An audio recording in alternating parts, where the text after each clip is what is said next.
welcome to the Upshot, a podcast for dads who try. For dads who are thinking about their legacy and don't want to miss out on all that fatherhood has to offer. I'm Kyle. I'll be joined by my good friend Shane, and we're excited to jump into today's conversation. So welcome, Kyle, to another Upshot podcast episode. Here we go. You ready? I'm ready. And today I think since it's summertime, and we know that we've got a lot of dads that are listening that are trying to think about what is this summer going to look like. So we're going to talk about summers and vacations, right? Yeah. And you just got back from a vacation. We did. Yeah. And, you know, when I think about you and your wife and your family going on vacation, because you've got two small children. Yes. And what are their ages? 2 and 4. So when I think of vacation with 2 and 4, it doesn't sound like the most exciting or fun vacation, but I want to know, how was this vacation? Well, some people say like you can't take a vacation with toddlers. Yeah. Like it's a trip. Yeah. It's a family trip, not a vacation. Yeah. But we had a great time. This is a trip that we've done. I say we, like my mom's been going on this trip since she was 4 years old. And so it's more of like, when I describe this trip, we go to Colorado with my parents and my siblings, and now their families and their kids. And so it's like part family reunion, part, for my parents, it's vacation. Yeah. 2 weeks off in the mountains. If you ask Jess, my wife, she would probably not say it's vacation. A week with her in-laws is, can be tough. But actually, what's interesting is that now that we have kids and they have cousins there, it is becoming a lot more fun and enjoyable. It's wild. It can get a little crazy, but it is a lot of fun to see like all these kids in a little house, in a big house, just goofing off, catching up on time. They don't get to see each other very often, and so we had a great time. When you say it can be wild and crazy, give me an idea of what that looks like in the Watson family. I don't know if this surprises you, but like just loud, wild, crazy to me. Kyle is just screaming, wild, the laughing, crying, screaming, tattling. That to me is wild and crazy. Yeah. The pillow fights and there's nothing too actually wild and crazy. It's just like so outside of my normal that it feels very wild and crazy. Sounds like some of my family vacations. It might just be your house all the time. Kind of. It was funny. We take trips to Canada because I'm from Canada, and every once in a while we try to go back. And when we go back, we have family reunions because the Texas family is coming back to Canada and everybody else lives in Canada. And my family, what we love to do is we love to laugh together. I think Elaine has told me one of her first memories of Shane's family is watching my uncle body slam my grandfather. And we were playing a game, and hopefully this won't get edited out from the podcast. I don't know how good it is, but my grandmother would go into her closet and get a garbage bag full of her old clothes, including like questionable lingerie that 70-year-old women would wear, dresses from the 60s, and it would be in this big garbage bag, and we'd play like musical clothes. And what you would have to do is we would pass this bag around as a family, uncles, aunts, grandparents, cousins, kids, everybody. And when the music stopped, you had to reach in the bag, pull out one of grandmother's questionable apparel. And she's there in the room. She's playing this game with us, and you would have to put it on. And so at the end of the game, we're all wearing questionable apparel from grandmother. And this is one of Elena's first experiences with my family. And then the other game, and this is where it gets a little probably sensitive, Grandma came up with this game called scalping. And we would all have to put Band-Aids on our foreheads.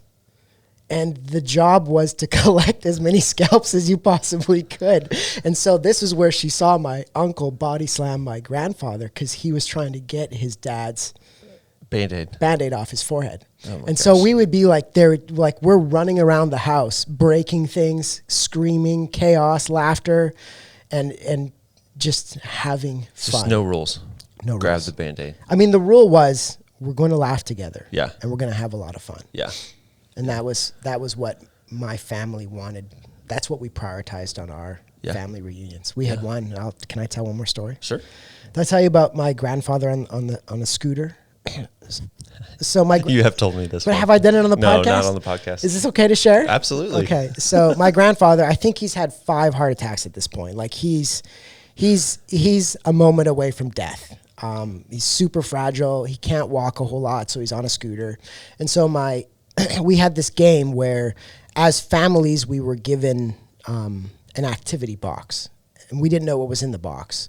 So all of my uncles and aunts and their immediate families worked together as teams. We'd open these boxes and we had to put something together.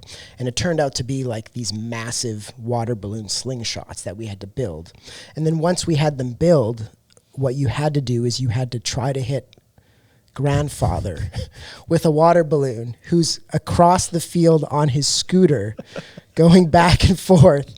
And all he's got was he antagonizing all of it? 100%. Yeah. So this was what they thought was a good idea. Hey, we don't want grandfather to die. So we're going to give him an umbrella because that's going to stop high velocity water balloons that are flying through the air. And these things were traveling at tremendous speeds. Like they felt like bricks if they were to hit you. Yeah, I'm sure. So there's grandfather on his scooter spinning his umbrella and he's blowing kisses at us because we couldn't hit him. And we are trying to hit him knowing that his death is imminent if we do.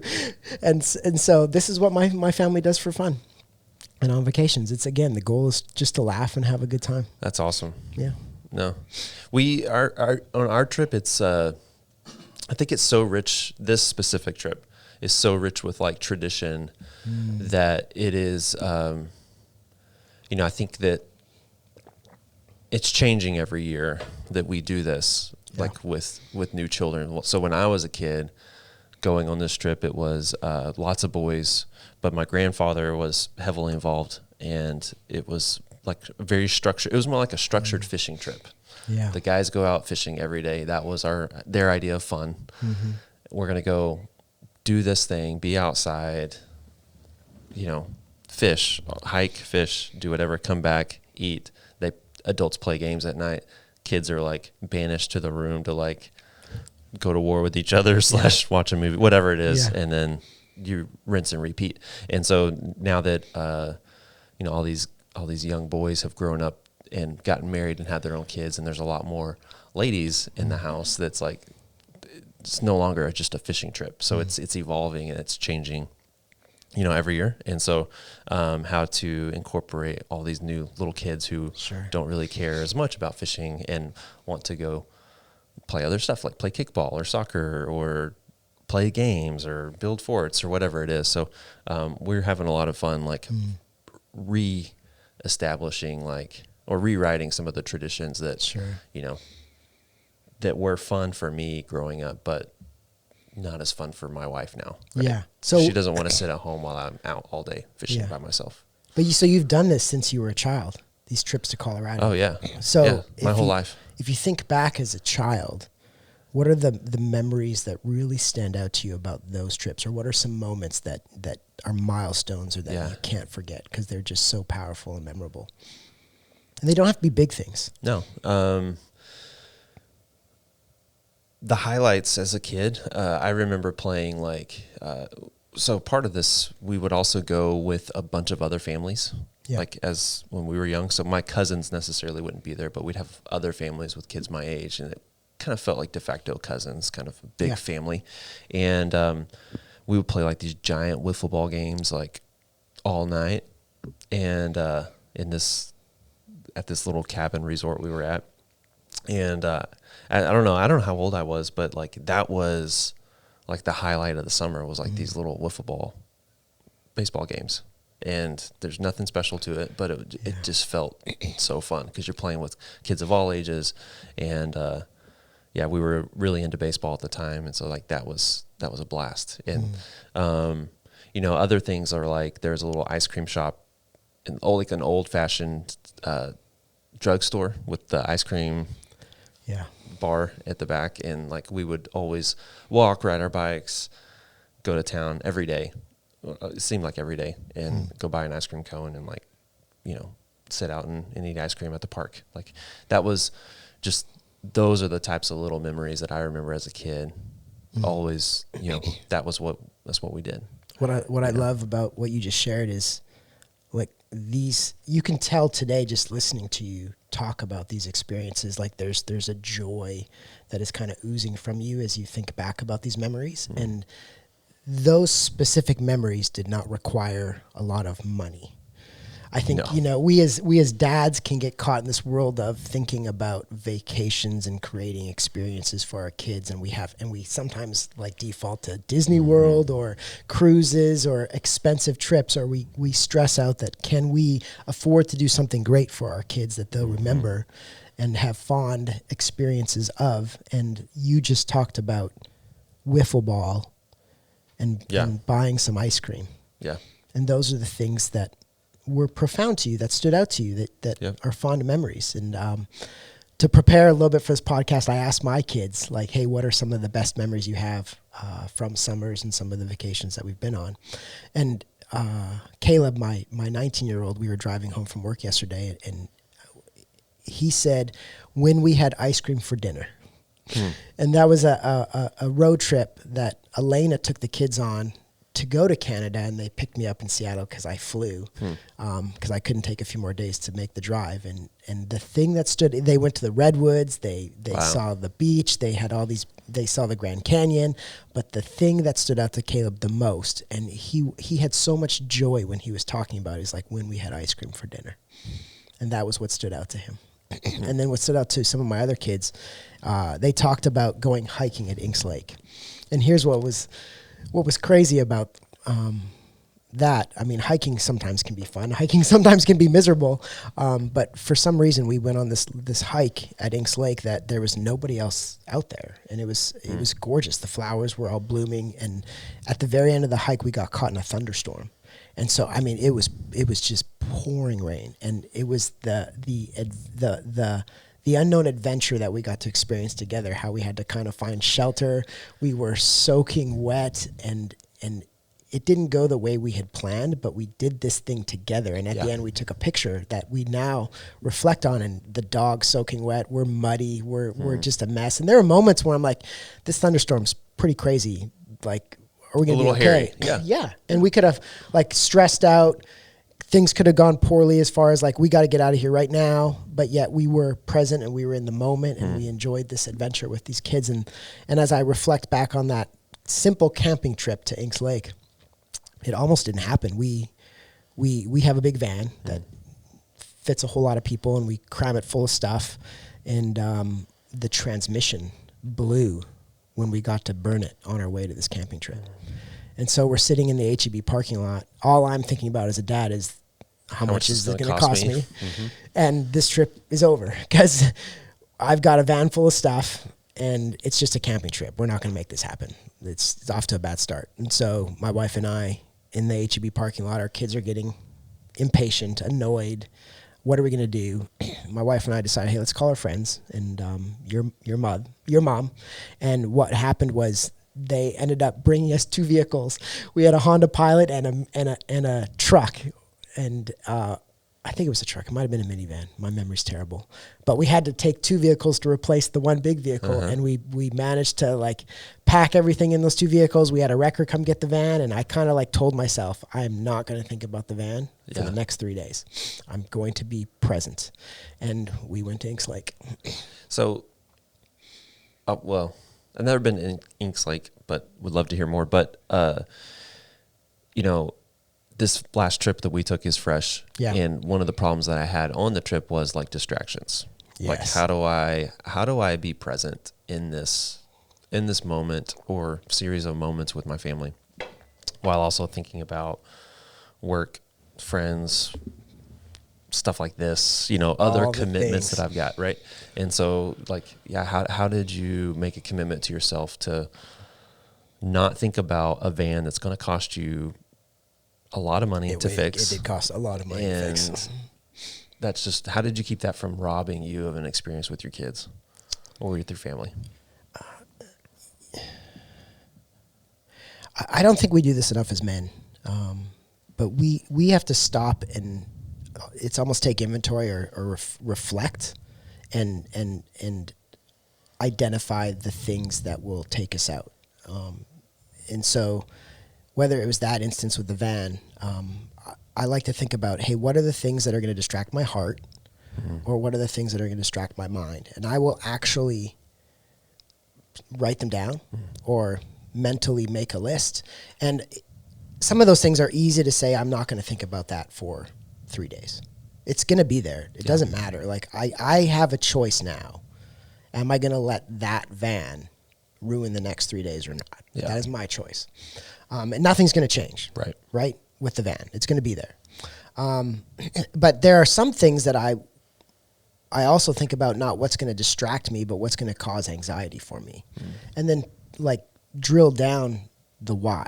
Why is that going to cause me to be anxious? And honestly, just take inventory. And can I get to a point where I can tell myself I can put that on the shelf until I return? And again, that I think we're so busy preparing for trips as far as like getting all the stuff ready, like the material stuff. Has the van been serviced, the oil changed, or the packing lists, all the stuff. All the things we can put our hands on and touch. But I think one of the things we don't necessarily have on the prepared for the vacation list is my heart and my mind. And I think we should put those things on the list. Yeah. They should be a box that we check, and we should go through something like that. Yeah. Yeah. Creating an expectation for the experience. Yeah. Yeah, it's interesting. I'm going on it's not a vacation, but I'm going on a trip here later this week. Yeah. And with some guys, and, I've been thinking of this as a way of like, hey, I made a decision. I'm going to go do this thing. I'm going on this trip, and I'm going to do this thing with these guys. Yeah. Check. Boxes checked. Yeah. I'm done. Now all I got to do is pack, show up, and it's going to happen. And we were on a call last night, and one of the guys was like thinking through, here are my intentions for this trip. Here, this is my goal. This is my plan. This is my strategy. This is what I want to try to accomplish as we go. And it was like this moment of like, I'm just showing up, like open-handed, what's going to happen. And I think there's something to that. Like even thinking about like our vacations, like a looseness with those expectations. What can happen? Where's the magic in this experience? What can we experience? Almost a whimsical, like spontaneous, hey, how do we enjoy a thunderstorm or how do we make the most of a memory and an experience when a thunderstorm destroys the hiking experience or the whatever. We had a few of those growing up, but like, but the reverse is true too. I frequently will find myself like, especially on these trips, if I don't have a good expectation for what I want to try to like, get out of this, then therefore I'm not investing into it the way that I really want it, like the way that I really want to. And instead I'm just showing up and therefore like just leaving it to chance. Am I or my family, are we going to really enjoy or make the most of this investment into our family? You know? And so that is a big takeaway for me this time of like, okay, and we did this trip, we did, put some boxes in place to check intentionally, like here's how we want to invest, like here's a day that Jess and I can invest in each other and go do something together, make a memory, create an experience. Here's a day for the kids, and then the rest of it you get to fill in the gaps with whatever happens. Right. So, and I think it's helpful to almost have two layers of goals or plans, meaning, as you were talking about, you and Jessica, like you're going to go invest in each other. That's high level. This is what we want to accomplish. And then you might have some secondary goals that say, we're going to do this by, I'm going to take her out to a nice dinner. And that's how we're going to invest in each other. Well, things can sometimes go wrong. Maybe your reservation fell through. Maybe one of your kids gets sick and you can't. So it's like, okay, I don't get the check that I'm going to take her out to dinner. Right. But yet you can still check what does it look like to invest in one another? And maybe that means we're on the couch laughing together while our kid is upstairs in the bed recovering from being sick. Like there's ways we prepare for the unexpected and have recognize that it's going to be okay if some of those secondary plans fall through, but yet you can still make time or intentionally work towards checking some of those high level boxes that are far more important. Yeah, accomplishing or fulfilling the expectation of this was the point. This is what we're trying to accomplish together. Yeah. Have you experienced any dad fails on vacations that you can think of? I know I don't think I prepared you for this question. I'm sure I have. You know, I've already shared, I think, on the podcast, like the time I,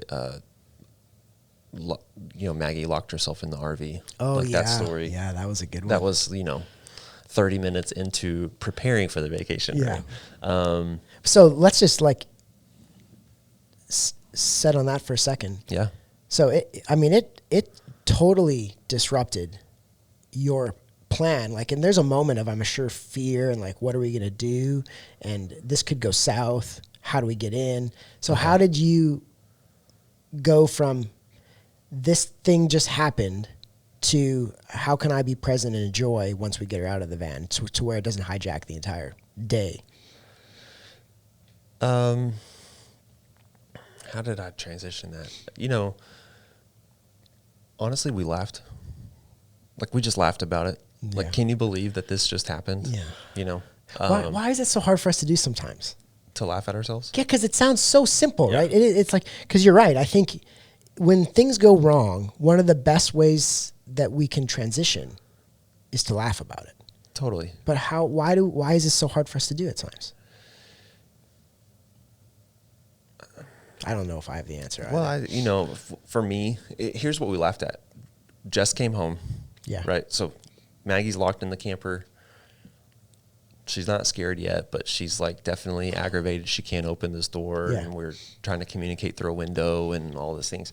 And Jess comes home, and what was funny, what we turned into the joke was hey, don't freak out, but your kid, your firstborn is locked in the camper, the one you trusted me with here.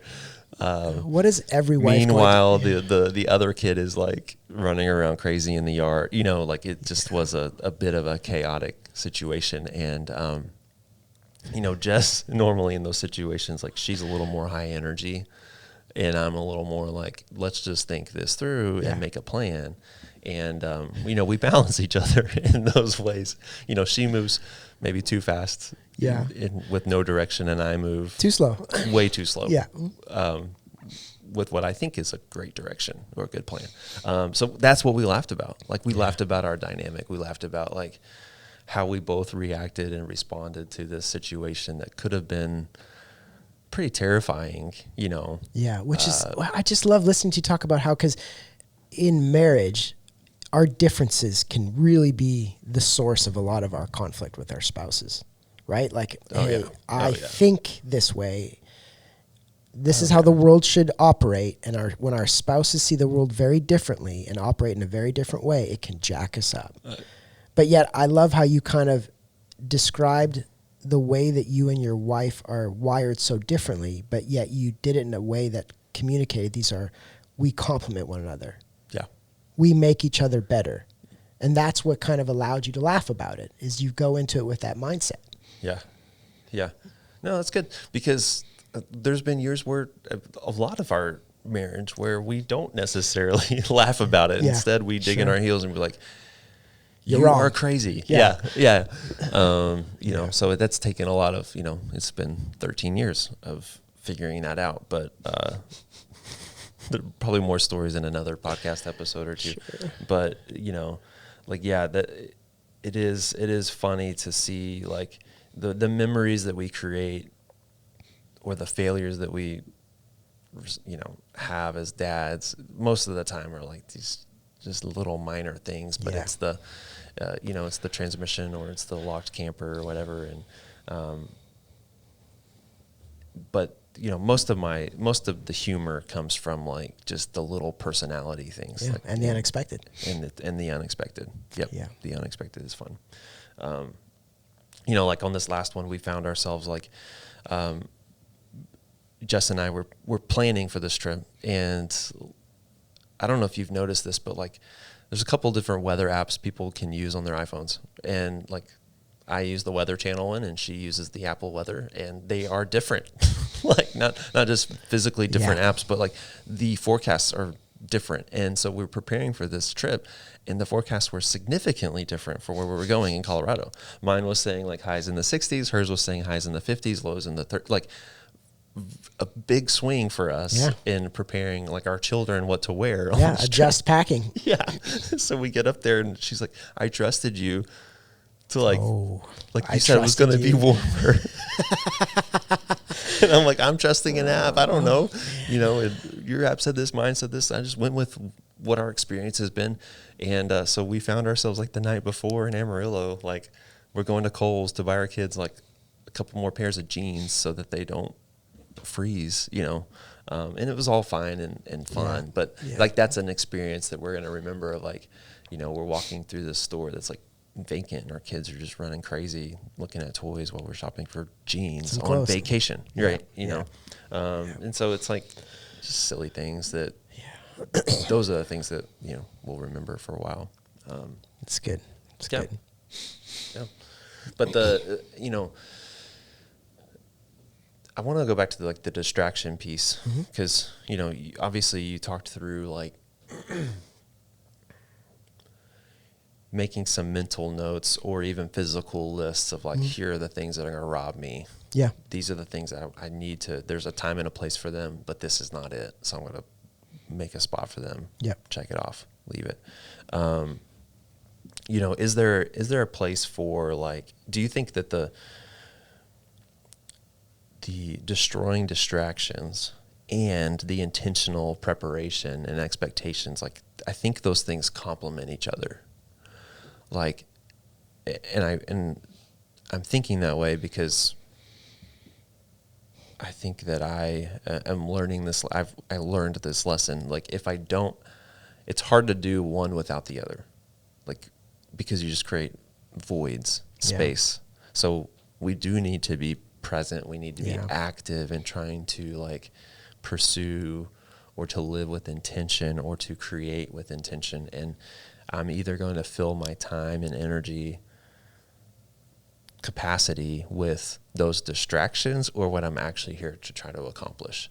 And so I noticed for me, like in my, when I wasn't operating with intention on this trip, then I was hit with distractions and then I was robbed of time, you know, or opportunity to create experiences or memories or, you know, or even just be present, you know, with the family.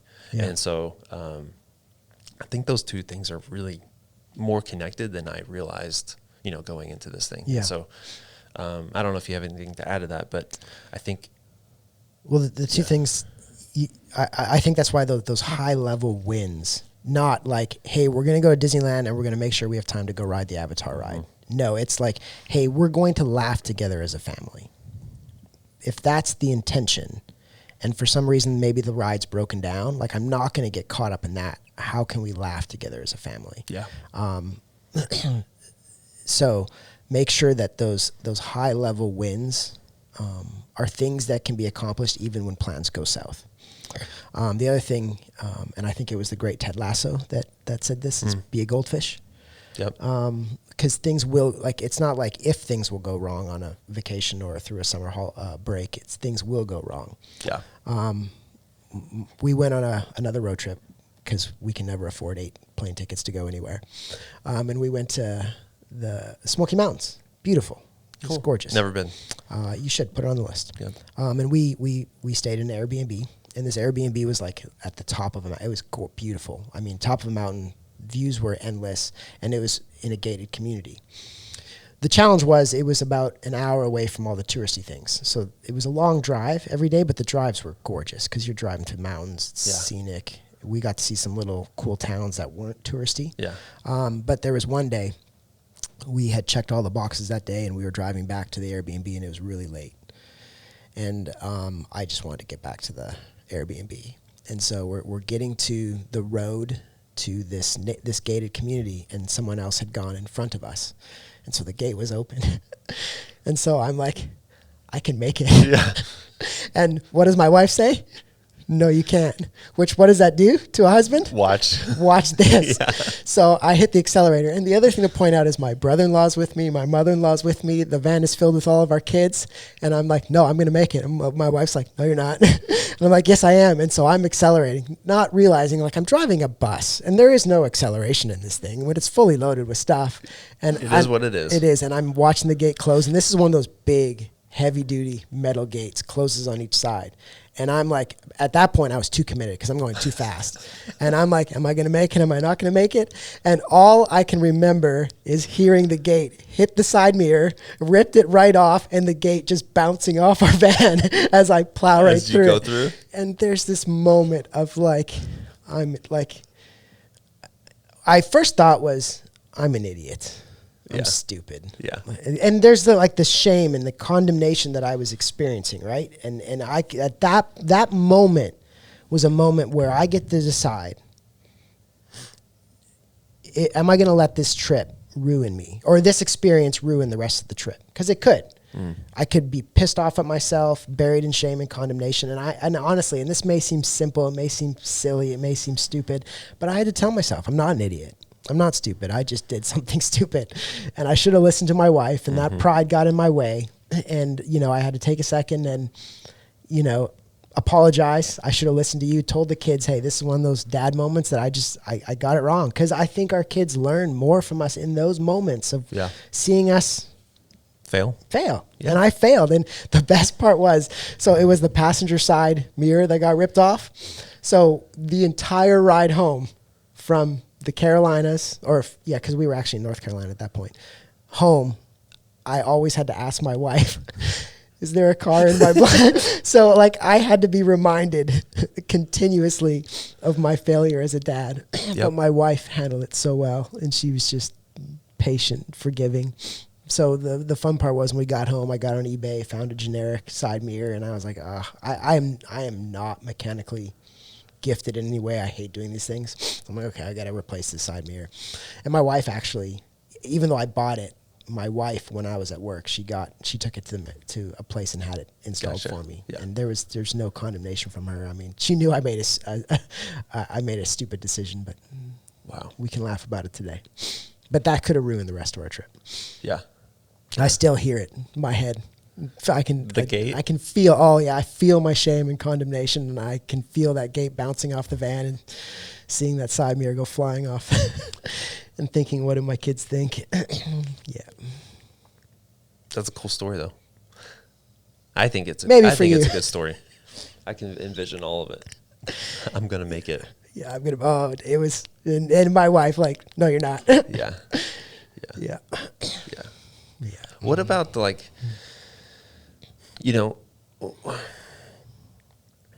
what if I can't, we talked a little bit about this, but this is a whole podcast for dads who try. And I think about that a lot.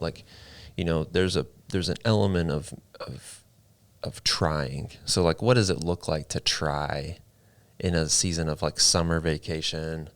We talked a little bit about it, but we all have different expectations for what that can be, and or resources for whatever that is. I think it's interesting to gauge or to check my expectations for what trying looks like. Sure. And I think even in this moment that we've shared, or these moments, one of my takeaways today is actually when you asked me think about your childhood of that trip, what do you remember? And it wasn't Disney World. Yeah. We did that. It's wiffle ball. I don't remember anything about Disney World. I remember wiffle ball, ice cream, playing in the river, the waterfall, whatever. And so what kind of encouragement do you have for the dads out there who want to try, but maybe are getting stuck in I can't afford it, or I don't have the creativity for it, or I don't have a big family. It's just me and my kid, whatever that looks like. Yeah. Before I answer that question, I don't think I finished the goldfish thought, because I said be a goldfish, and that might not make sense to some of the guys. And it was Ted Lasso that talked about how when the player made a bad mistake on the soccer pitch, Ted Lasso encouraged him to be a goldfish, and a goldfish has like the shortest memory span of any creature. Yeah. And it's like when I hit the gate, sure, I processed what I was feeling. Yeah. Reminded myself that I'm not stupid, but then I had to be a goldfish and forget about it so I could go on and enjoy, be present. And still enjoy the rest of the trip. And I think that's, as dads, as we think about expectations when it comes to summer and trying to create great memories for our families, our wives, and our children, there is nothing that can have, there's nothing more impactful than our presence. We talk about presence all the time, but no matter what you're doing, because I think part of what made wiffle ball so enjoyable and going to get ice cream wasn't necessarily how well you played wiffle ball or how good the ice cream tasted. It was the people you got to do it with, and the laughter on the wiffle ball field, and the ride or the adventure to the ice cream with people you loved. And so when it comes to thinking about how do we create great experiences and memories for our children and our wives throughout the summer, start with presence. Whatever you're doing, whether you have the money to go to Disney World or not, make sure you're present with your children and try to laugh together. I mean, there's study after study that's come out that has talked about the impact of laughter, especially when it comes to our kids. And the other thing is, like, when you think about the word play, what do you think of? What comes to your mind when I say, hey, Kyle, what do you think of when I think of play, when you hear the word play? I think of, like, well, a couple things, but silly games, just having fun, but thinking less of myself. Yeah, a lot of times people don't necessarily think of kids. Right. Play comes naturally to children, right? Like I could go home and ask my son, hey, my 9-year-old boy Lander, what did you do all day? Right. And he played. Did he have to work at playing, try hard to play, think about playing? No. No, it comes naturally to him. What does not come naturally to us as adults and parents and dads? Play. Yep. We need to play. Yep. And we need to play with our children. And there will be fewer things that our children remember more than the moments that we play with our kids. Mm-hmm. And it's not just the activity again. It's like, I can play wiffle ball. I play wiffle ball with my teenagers, and never in my life have these things hurt more than they do now. I played wiffle ball with my teenage boys last week, and I think I sprained my ankle. I hurt my knee. I swear I sprained my finger. I walked away like I was hobbling back to the house. But there was so much joy in us laughing together, because Dad's terrible at wiffle ball now because everything hurts when I swing the bat, and my boys were making fun of me a little bit. Yeah. And again, I could like get caught up at frustrated and angry, like, why am I not doing this well? And we could check the wiffle ball box and it may not have gone well, or it may have gone well. And I think the one factor that decides is our presence and our perspective and how we decide to respond to the things that don't go well. Yeah. Well, and I think for the dads that try, like, in order to play well or in order to listen to what you're saying, we have to, I mean, it's all wrapped up in this whole thing that we're trying to accomplish, the upshot.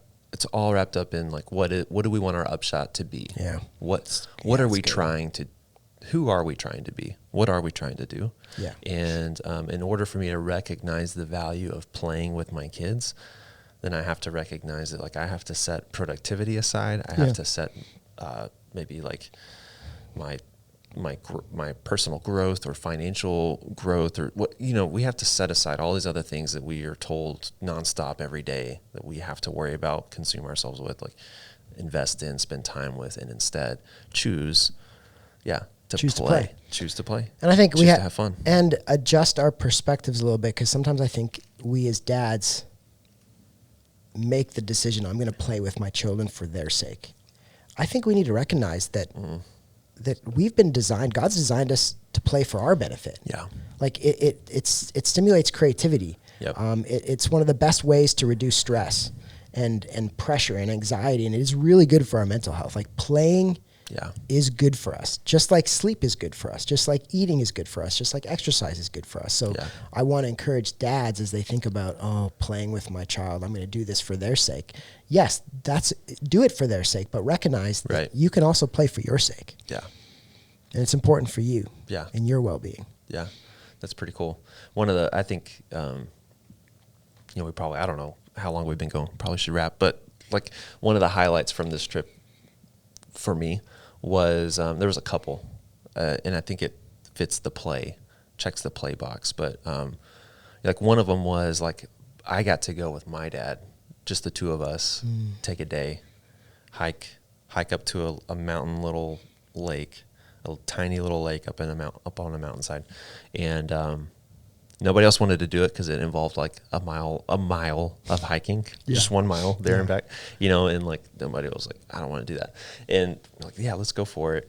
And we had a blast that day. We caught great fish, but it was like the most fun I've had fishing that I can remember in, I don't know, maybe the highlight of fishing in my life. Yeah. Just this one day on the mountainside with my dad. With your dad. It was a blast. Like he was playing, he was having a blast. When we were catching fish, that helps. Like when you're winning, yes, when you're succeeding, yeah, versus the day when you're not. But like I've never heard him like he was screaming and hollering and hooping and like jumping, and he's soaking wet because he's like out in the middle of this lake he doesn't care. He's like throwing all of that, away, and the two of us are just having a blast, on the side of a mountain. So that was one fun day of playing for us. And then the other one was actually another fishing trip, but it was with our kids. And there's like 15 of us out here on another little mountain lake, and everybody's catching fish except for me and Maggie, my oldest, the 4-year-old. And she has all week been practicing, like casting her little Moana fishing rod out into this lake, we're practicing at home. Like in the field, she's practicing, can't quite figure it out, but she doesn't want help. She doesn't want coaching yet, and she's just going to power her way through it. But she figured it out, and for an hour and a half, she is throwing this worm out there into the lake on her own. Doesn't want help, and oh man, check my worm. She's got all these little sayings she's doing, and everybody's like already gone back to the car to eat lunch, and finally she's like, Dad, I want to sit with you, and we're sitting there, and I'm like so proud of her for just trying, and I would have given her a pass half an hour like into this thing of like, hey, you did a good job, like let's go back. But she stuck with it, and she was like, I want to catch a rainbow fish, and hour and a half in, she catches a rainbow fish. She's the last one to catch a fish. She's so excited, pulls this thing in, we take a picture, and she's like, okay, time to go eat sandwich and Cheetos, like off. And that's all she but it was like such a fun moment for us, because she was playing, but she was also she persevered in a moment where it would have been like I was feeling mad at everybody else for catching fish, and not like it's not their fault we weren't catching fish, but like I was like getting mad, and she's just like, oh man, and just keep trying. And so it was a really fun, like two different styles of play for me, but just to have a moment with my dad, and then to have a moment with my oldest daughter to see her accomplish something that she really was working hard to do, and saw everybody else doing and wanted to do too, and she did it, and so we had a lot of fun, lots of other little memories and moments with Jess and with Lucy too, but those were two of the highlights. And again, those things didn't cost a lot of money. No. It wasn't Disneyland. It wasn't a Caribbean cruise. Nope.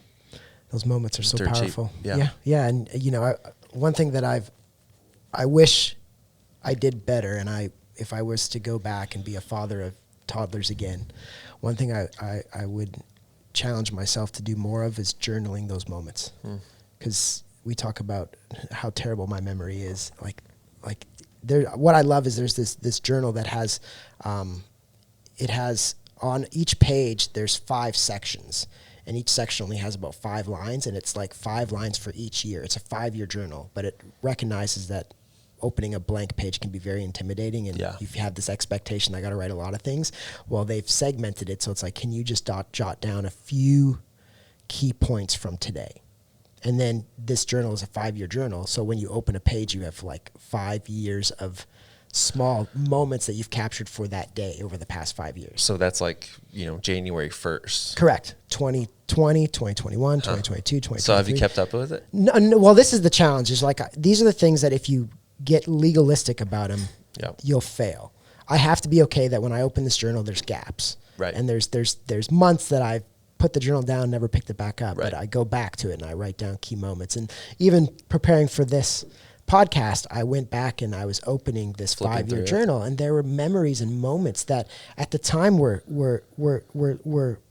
great, but they were little. But today they're so powerful, thinking about the things that Lander had said to me that I wanted to capture, the things that Kaylee or my older boys had said that I don't remember, but yet I just took 30 seconds to jot down just a few sentences.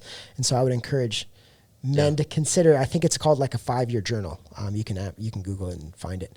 And then the other thing is this quote I try to remind myself all the time, especially as we enter into summer. The days are long, but the years are short. Mm-hmm. And just when you get home from work, it may have been a really long day. And the moment you open that door, your son or your daughter is going to run up to you and say, "Daddy, can we?" And you dread what they're going to say next, because it's going to be work. You've got to try to play. Play doesn't sound like fun. Yeah. And at that moment, I have to remind myself that the days are long, but their years are really short. Yeah. And that little 2-year-old girl is going to be 22 tomorrow. Yep. And can we go out and play with her or with him with that kind of perspective? Yeah. It's good. Yeah. That's all I got. That's a good one. I think that's a good place to end. But do you have something you learned, or what is something you're taking away from our conversation today? I can't remember if I've said this one before, but never start a conversation with your wife that says, "Don't freak out, but," because our wives are only going to do one thing when we start conversations with that, is what? They're going to freak out. So I've learned from Kyle to not start conversations with my wife that go something like, "Don't freak out, but." Yep. It's my one takeaway.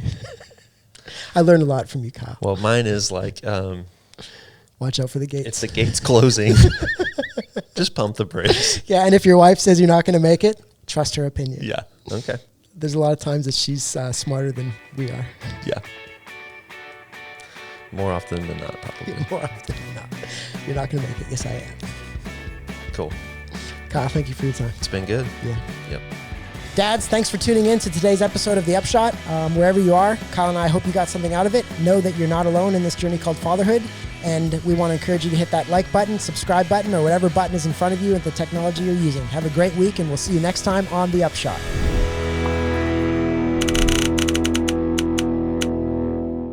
Words of wisdom. We do nighttime gummies. Melatonin. The happy gummies. Yeah. We just lost 10 subscribers. Yeah.